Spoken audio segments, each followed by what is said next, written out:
The White Bear Area Chamber of Commerce and SCC TV are proud to present Your Business Matters, dedicated to your business needs. The White Bear Area Chamber is a nonprofit business organization serving as advocates to the White Bear area and its business community. Now, here's the Executive Director of the White Bear Area Chamber and the host of Your Business Matters, Tom Snell. Welcome to Your Business Matters, brought to you by the White Bear Area Chamber of Commerce. Each month, we interview community leaders and local business owners so you can be informed about the developments in our community. I'm pleased to welcome Richard Painter, a Democrat candidate for U.S. Senate, currently held by Senator Tina Smith, who was appointed by Governor Mark Dayton. Richard Painter is an American lawyer professor and is now a political candidate who is often seen as a commentator on both CNBC and CNN television stations. I wanted to start by asking you, and this would be for both Tina Smith and the Republican Senate candidate. And I wanted to ask you, why do you think that you are a better candidate when it comes to serving the interests of small business in the state of Minnesota? And by small business, I mean employers that are probably 25 employees down to in-home business types. Well, first of all, we'll start with healthcare. Healthcare costs are strangling small business. The cost of finding health care for yourself, for your employees, is exorbitant. And just the effort to find the plans, all the paperwork. The United States is the only major industrialized country in the world that foists off on the employer the responsibility for finding health care plans for employees. Small businesses hurt much more than other businesses and other employers. Is that because they're not self-insured, or? They need to find the insurance. They need to pay for the insurance. It is extremely expensive. Health insurance rates are skyrocketing. And small business is getting hurt by this the most because they don't buy in bulk the way the very large companies do. Single-payer health care, Medicare for all, which I support, will take the burden off of employers and allow individuals to buy into Medicare for a percentage of their salary. So the employees could go and find the health insurance themselves. Small businesses could give employees a raise if they want to help pay for it, but the employer doesn't have to worry about the cost of health care. That is a huge difference. And neither of my opponents has come out for Medicare for all. Second, my approach to climate change, I want to see a carbon fee. When we impose a carbon fee, we will shift investment from fossil fuel, which is mostly very large corporations, ExxonMobil and the like, to clean energy. That's small business. We're going to create a lot of jobs for small business there. Third, the amount of deficit spending by this administration. That I want to get into, terrible. And it's going to kill small business because it's going to drive up interest rates. And hurt research and development investments. So absolutely. What I want to ask you about the deficit then is one of the arguments that's made about going towards a Medicare for all plan is the cost associated with the adjustment and changes that this would take. So how do you reconcile the issue of the budget deficit, which according to the Congressional Budget Office will exceed $1 trillion, I think, within just a couple of years, with the additional costs that a single-payer health insurance program would encumber? Well, you're only going to increase the deficit if you give away health insurance for free. What we should do is have a premium that's a sliding scale premium based on a percentage of your income, 9, 10%, whatever it is. And only the people below the poverty line would get the insurance for free. Well, then you can collect the revenue. And yes, you may have some increases, tax increases for people who are making a lot of money to pay for health care, because we'd expect everyone to pay 9 or 10% of their income toward the cost of health care. Sure. But it'd be a lot cheaper, and we would take out the excess profiteering by the insurance companies, and then we would reduce the prices of drugs and medical devices because the single payer could negotiate down those costs to where they are in the other industrialized countries that have single payer. So you think that if this is done, then that would be something that would be an advantage to small business, and maybe the Democratic Party, do you think then should look at small business as a potential constituent of theirs? Oh, absolutely. Because you don't hear much about that. Well, people talk about single-payer health care as a progressive cause, as a social justice cause, and so forth, and I clearly understand that, and that's part of the picture, but it's also a practical cause. We need to reduce the cost of health care. We need to get high-quality health care here in the United States for every single American at a reasonable cost. And right now, we are paying through the nose for health care. Under our system, small business takes the heat, it pays the cost. And where's all the money going? The big insurance companies, the big drug companies, the large medical device companies, they're getting all the money. Small business taking it on the chin. So we need to fix this system. And Democrats, yes, need to talk to the small business community about the practical approaches to health care. I want to ask you, too, one of the issues that's come up that I've heard is that you were a Republican. Oh, yes. And you served with President Bush, and you have a record of being I guess you would say, a moderate Republican through the years. And why did you switch parties? Well, because moderate Republicans are no longer welcome.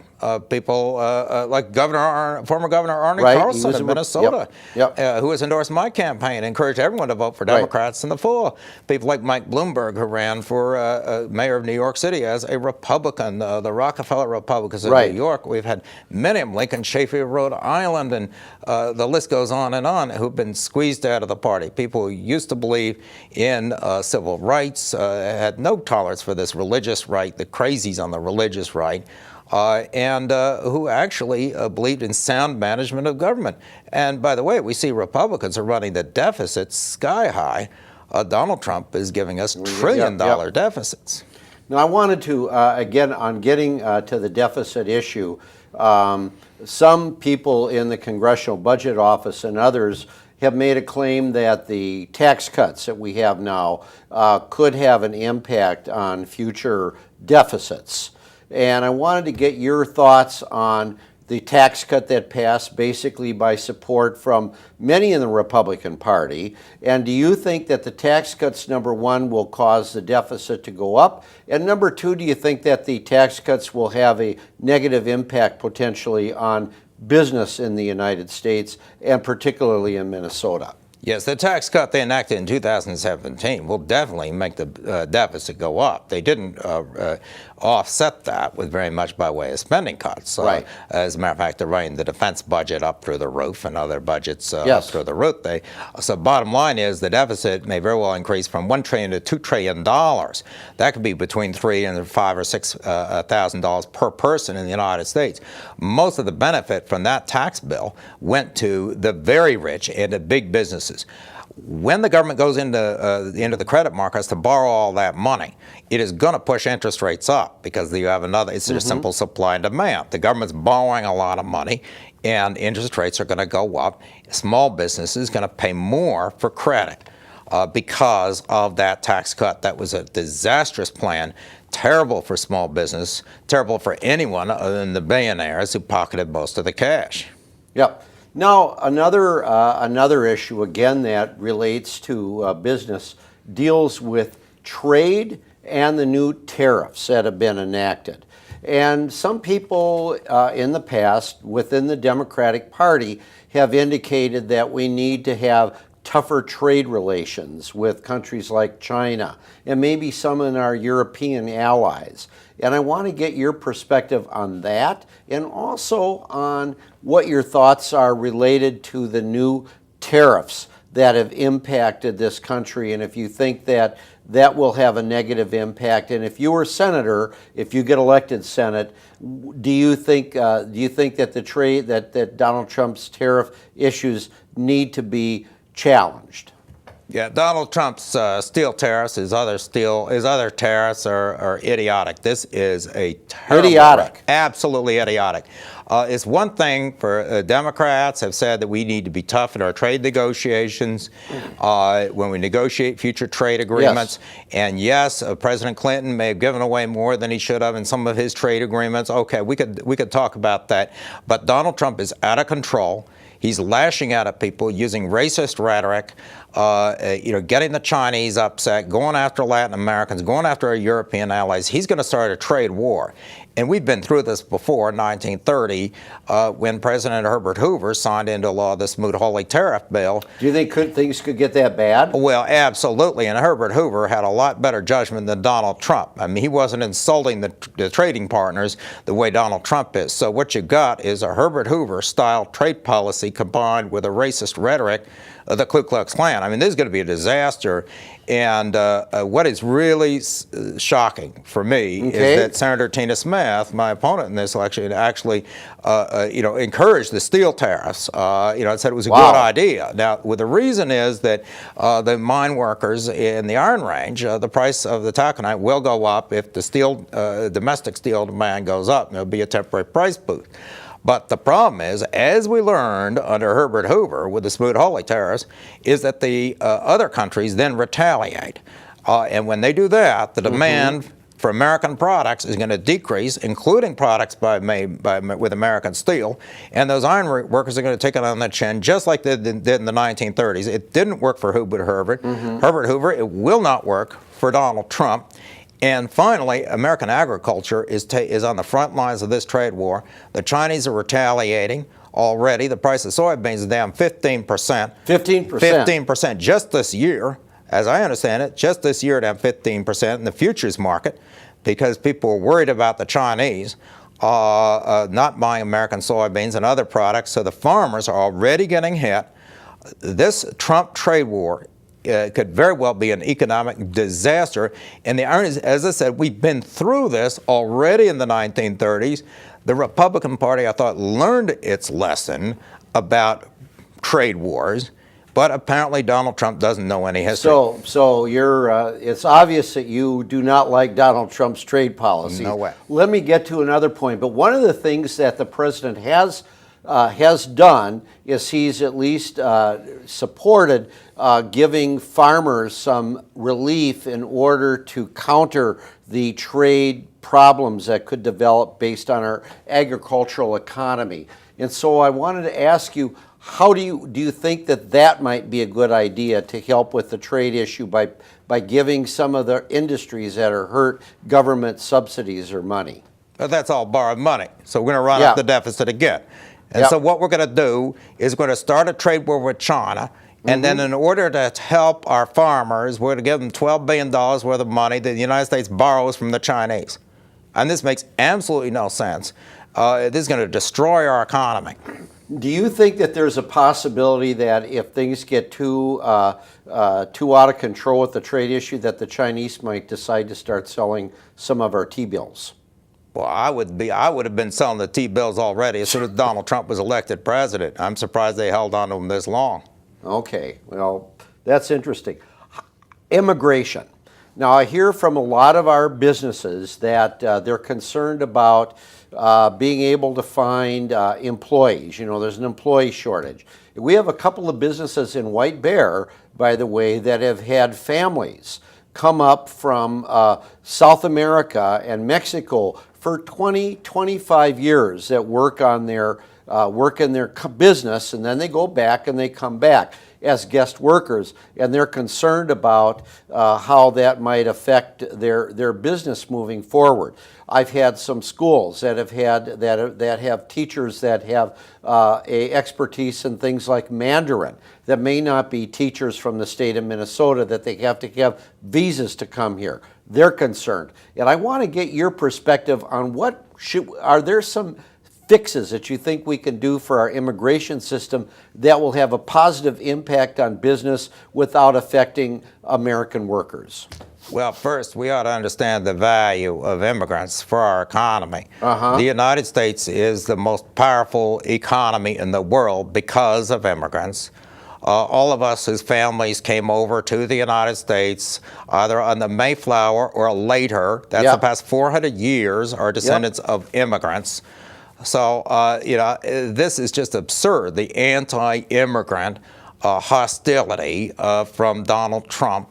and some of the extremists in the Republican Party. Immigrants build this country and contribute to our economy, and we need immigrants, particularly when we're trying to construct a business infrastructure that will deal with the entire world in a global economy. And I know Donald Trump is against globalization, but sorry, that's where the money is made for a lot of businesses, through global sales, global networks, and bringing in immigrants is critically important, whether it's teaching Mandarin or anything else. All three of my children are learning Chinese in their school.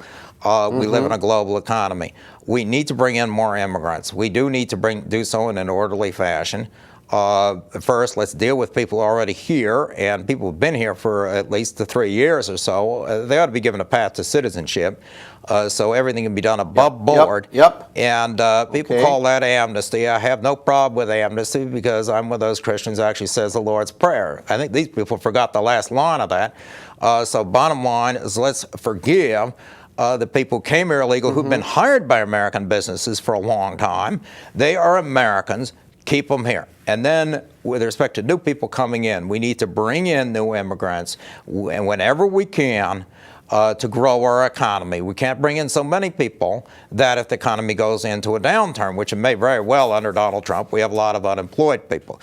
But what is really horrible for our reputation, and was going to destroy our economy and our reputation around the world, is the racist rhetoric, the attacks on immigrants, the treatment of children and their parents at the border. It makes our country look like the kind of place where people aren't going to want to come. And then the intelligent immigrant, people who have special skills, who could go to other countries, who have other options, are going to look at the United States. We have a couple of companies that have lost highly skilled people from India. They'll move to China, they'll move to Canada because of our immigration policies, so that they end up in Canadian companies instead of American companies. Well, yes, and even if they could come to America, they may look at our president and say he's a racist. I mean, and that's the point. I mean, if we are talking about, referring to countries as S-holes, because the people have dark skin, is, well, we want more people from Norway. Well, the people from Norway don't want to come here either. But you're not going to get people from India and other countries, because why come here? If you're a doctor, you have options to go to many countries, or you're an inventor. You could take your capital, your skills somewhere else. Now, another question I have, too, is like, as you are aware, there are approximately 10,000 baby boomers a day that are retiring. And so what you're getting, particularly in some of the skilled trades, is a real shortage of people in the workforce.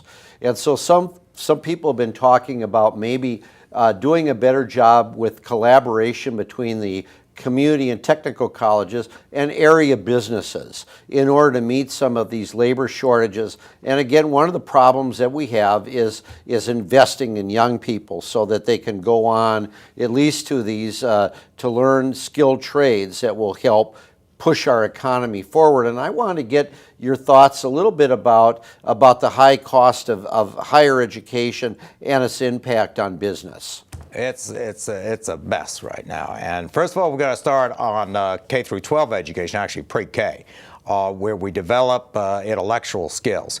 And we also can develop trade skills. Not everyone is going to want to go to a 4-year college. Some people want to work in trades and should have skills in trades. We underinvest, particularly in inner city schools, for our minority communities. People are not being given the job training they need, the preparation to be competitive in the workforce. We way underinvest. Then when people go off to college, the cost is astronomical, and people are borrowing money, and then they often can't pay it back. We have for-profit colleges like the Trump University, the rest of them, they're just milking off the system. There's a lot we need to do to make education more affordable and more accessible. Okay, great. I appreciate that.